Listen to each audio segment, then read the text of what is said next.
When I was about 11 or so, my Choctaw great aunt gave me a book of music, and it's a hymnal that had been inherited through multiple generations of the family.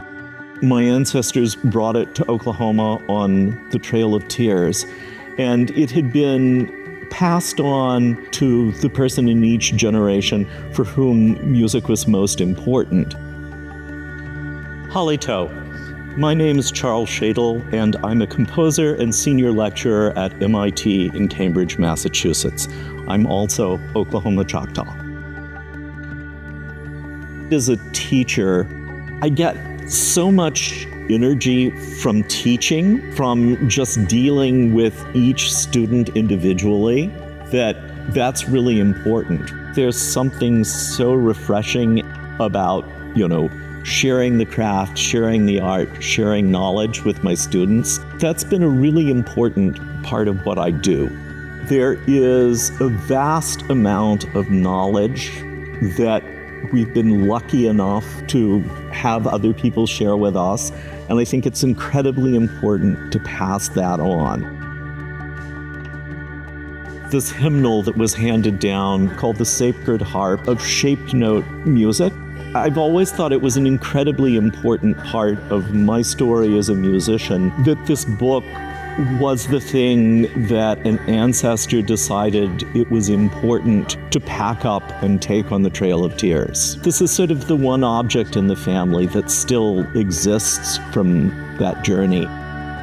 When this book comes to me, I had been playing music for, 4 or 5 years by that point, but I wanted to sort of try writing my own music. When you're Choctaw, you have this sort of powerful sense of a profound trauma in the past, and one always is aware of that. And I think that knowledge was important to me as a composer. When I first wrote Choctaw Animals, I thought there are these pieces that sort of communicate certain elements of sort of the Choctaw world. It uses an arrangement of notes that you might very well find in either the Choctaw dance tradition and also certainly in the Choctaw hymn tradition. Through my music that engages with that Choctaw past, I'm in a way creating what even feels to me a sort of sense of healing. We don't ignore what's happened to us. It is part of who we are, but it also doesn't define us.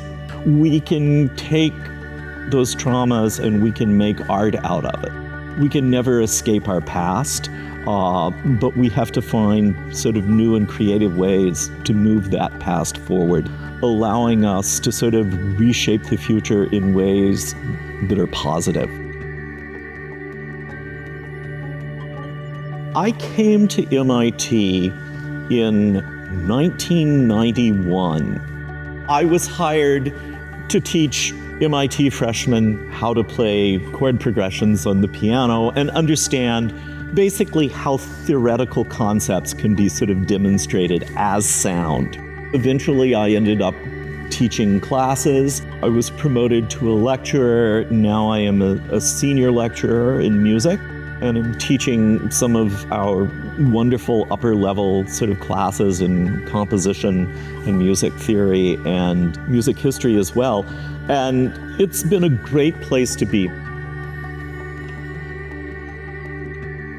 It's really important for Choctaw students to realize, or Choctaw people in general, that they could be a composer, that you could find a way to do these things. Let's face it, there may be some, 8-year-old little girl in Hugo who's going to be the greatest composer of the 21st century. Anytime we make music in a Choctaw vein, it sort of brings all of its past with it. It's this kind of river that's connected with time that is sort of always flowing. We should understand that our voices can be powerfully compelling, not just to other Native American people, but I think to the world at large. We're on a journey. We have to leave many, many things behind, but we also select a few things that seem incredibly important to us, and we take those with us. I think we have messages and ways of looking at the world, ways of dealing with each other, ways of understanding the natural environment that I think it would be incredibly beneficial and inspiring for all of the world to know and understand. I think this is a moment where our particular way of understanding the world is going to be sort of the key to a vibrant future.